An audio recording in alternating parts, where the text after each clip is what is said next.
आलो बरं का तळ्याहून माल घेऊन. बघा आता दुपारची 1 वाजले. कसलं जबरदस्त ऊन आहे. काय करावं काही समजून नाही राहिलं. इतकं जबरदस्त ऊन पडलंय. आता म्हणलं बर्फ फोडावा आणि निवांत मग बसावं, पण काय करावं.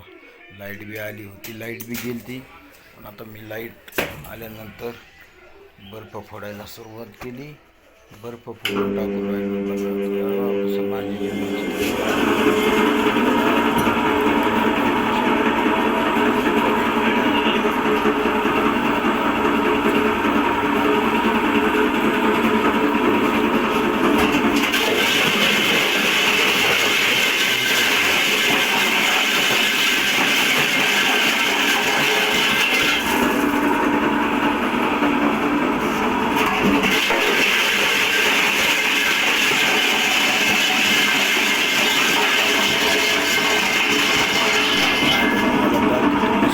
करायची माशाची. पहिल्यांदा बर्फ टाकलेला थंड राहण्यासाठी, मासे खराब होत नाही त्यांनी. अजून बी थोडा बर्फ जादा टाकला. हे बघा आता मी चिलापी टाकू राहिलो. एकदम मस्त चिलापी आहे, ताजी ताजी तळ्यातून आणलेली फ्रेश.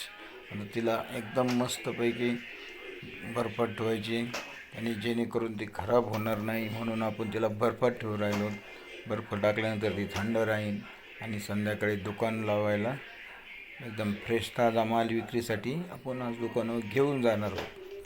तर पाहूया आता. तुम्हाला मी पॅकिंग दाखवू राहिलो आहे.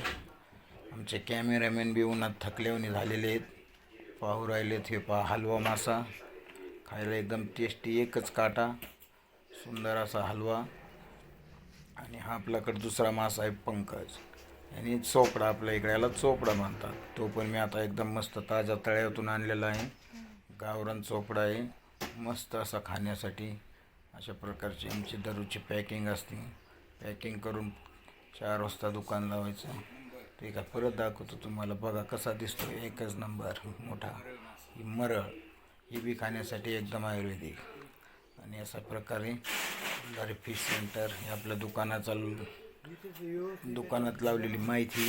आणि परत आता एकदा बर्फ टाकून एकदम मस्त असे पॅक करून ठेवू राहिलो. अशा प्रकारे माशाची पॅकिंग केली जाते आणि विक्रीसाठी आपल्या दुकानावर घेऊन जातो मी. आता बर्फ टाकून झाला आहे. थोडा थोडा मला वाटतं कमी पडतो म्हणून मी टाकू राहिलो आहे.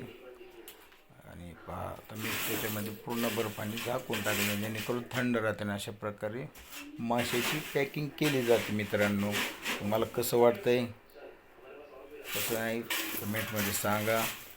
लाईक आणि सबस्क्राईब करा.